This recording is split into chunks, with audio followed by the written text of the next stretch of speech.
Hi guys, welcome back to Sits destination.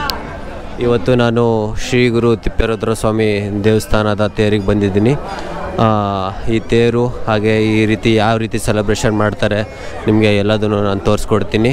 ಹಾಗೆ ತಿಪ್ಪೇರುದ್ರ ಸ್ವಾಮಿ ಹೇಗೆ famous ಆದರು ಅದನ್ನು ಕೂಡ ನಾನು ನಿಮಗೆ ತಿಳಿಸ್ಕೊಡ್ತೀನಿ. ಬನ್ನಿ guys, let's go, let's start. Guys, ನೀವು ಇಲ್ಲಿ ನೋಡ್ಬೋದು ಎಲ್ಲರೂ ಕೂಡ ಪಲ್ಲಕ್ಕಿನ ಅಲಂಕಾರ ಮಾಡಿಬಿಟ್ಟು ದೇವರಿಗೆ ಕರ್ಕೊಂಡೋಗಕ್ಕೆ ರೆಡಿ ಮಾಡ್ತಾ ಇದ್ದಾರೆ. ಹಾಗೆ ನೀವು ನೋಡ್ಬೋದು ಜನರೆಲ್ಲ ಇಲ್ಲಿ ದರ್ಶನಕ್ಕೆ ನಿಂತಿದ್ದಾರೆ, ದೇವಸ್ಥಾನಕ್ಕೆ ಹೋಗೋದಕ್ಕೆ ಹಾಗೆ ದೇವ್ರ ದರ್ಶನ ಮಾಡೋದಕ್ಕೆ. ಈಗ ನಾವು ಕೂಡ ಕ್ಯೂವಲ್ಲಿದ್ದೀವಿ. ಬನ್ನಿ, ನಿಮಗಾಗೆ ತೇರು ಈಗ ಗೋನೂರಲ್ಲಿ ಕೂಡ ಈಗ ಹೊಸ್ದಾಗಿ ತೇರು ಮಾಡಿಸಿದ್ದಾರೆ. ಆ ತೇರು ಕೂಡ ಯಾವ ರೀತಿ ಇದೆ, ಎಷ್ಟೆಷ್ಟು ಖರ್ಚಾಗಿದೆ ಅಂತೇಳ್ಬಿಟ್ಟು ನಾನು ನಿಮಗೆಲ್ಲ ತೋರಿಸ್ತೀನಿ guys. Let's go. Guys, Shri Guru Thipperudra ಸ್ವಾಮಿಯವರು ಒಬ್ಬ ಋಷಿಮುನಿಗಳಾಗಿರ್ತಾರೆ. ಇವರು 16 ಮತ್ತು 15ನೇ ಶತಮಾನದಲ್ಲಿ ನಾಯಕನಟ್ಟಿ ಎಂಬ ಜಾಗದಲ್ಲಿ ಎಲ್ಲ ಜನಗಳಿಗೂ ಕರ್ಮಯೋಗ, ಜ್ಞಾನಯೋಗ ಹಾಗೆ ಭಕ್ತಿ ಯೋಗನ ಹೇಳ್ಕೊಡ್ತಾ ಇರ್ತಾರೆ.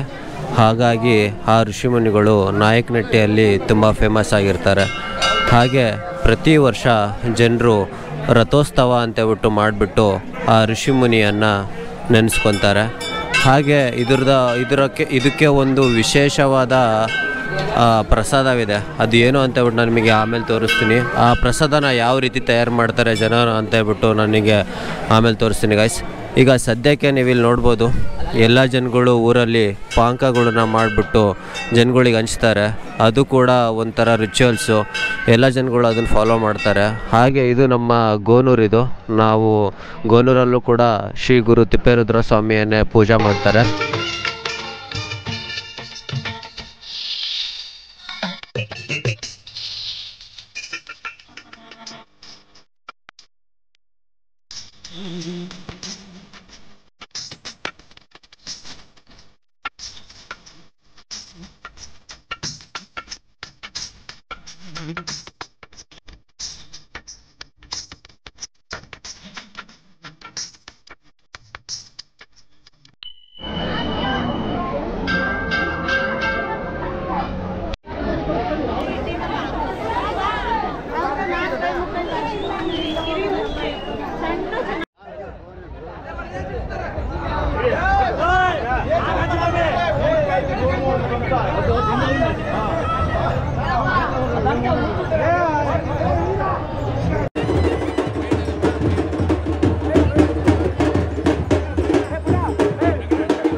ಗೈಸ್, ಇದು ಗೋನೂರು ತಿಪ್ಪೇರುದ್ರ ಸ್ವಾಮಿ ತೇರಿದು.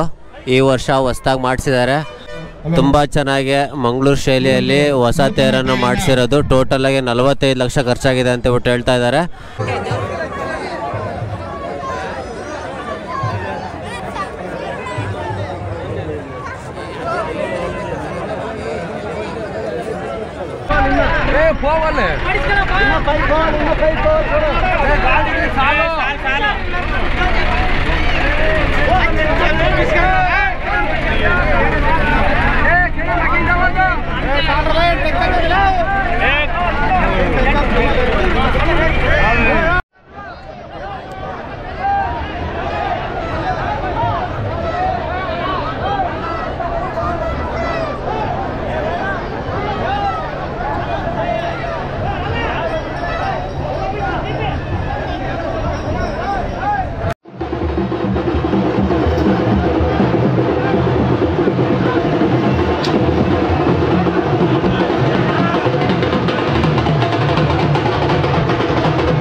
2 ಸಾರಿ 1,30,000 3 ಸಾರಿ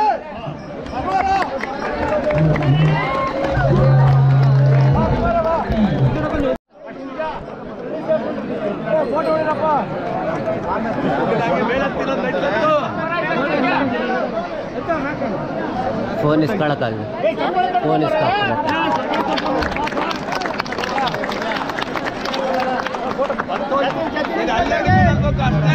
ಇಸ್ಕೊಳಕ್ಕ ಹತ್ರ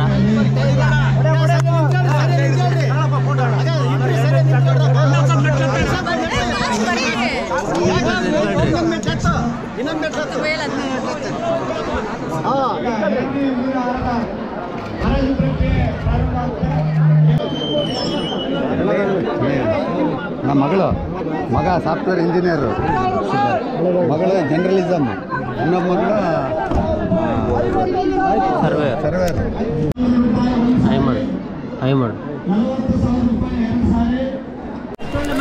ಗೈಸ್ ನೀವು ನೋಡ್ಬೋದು ಗೋನೂರಲ್ಲಿ ಫಸ್ಟ್ ಹೊಸ ತೇರು ಮಾಡಿಸಿದ್ರು. ಆ ಹೊಸ ತೇರಲ್ಲಿ ಪ್ರತಿ ವರ್ಷ ಹೂವಿನ ಹರಾಜಿ ಪ್ರಕ್ರಿಯೆಯಲ್ಲಿ ನಮಗೆ ಉಳಿದು ಬರೋದು. ಹಾಗೆ ಈ ವರ್ಷವೂ ಕೂಡ ಹೂವಿನ ಹರಾಜಲ್ಲಿ ನಮಗೆ ಉಳಿದು ಬಂದಿರೋದು. ಈ ಬಾವುಟ ಹಾಗೂ ಹೂವಿನ ಹಾರ 1,30,30,000ಕ್ಕೆ ನಮಗೆ ಹರಾಜಾಯಿತು. ಖುಷಿ ಆಗ್ತಾಯಿದೆ ಇವತ್ತು. ಗೈಸ್ ಇಷ್ಟು ಹೇಳ್ತಾ ಈಗ ಲಾಸ್ಟಿಗೆ ಕೊಬ್ಬರಿ ಸುಡೋ ಪ್ರಕ್ರಿಯೆಯನ್ನು ನಾವು ಮಾಡ್ತಾಯಿದ್ದೀವಿ. ಕೊಬ್ಬರಿ ಸುಟ್ಟಾದಮೇಲೆ ಆಮೇಲೆ ಅದನ್ನೇ ಪ್ರಸಾದವಾಗಿ ತಿಂದ್ಬಿಟ್ಟು ನಾವು ಹೋಗೋದು ಗೈಸ್. ಇಷ್ಟು ಹೇಳ್ತಾ ಈ ಬ್ಲಾಗ್ನ ನಾನು ಎಂಡ್ ಮಾಡ್ತಾಯಿದ್ದೀನಿ. Thank you for watching. See in the next blog guys. Thank you.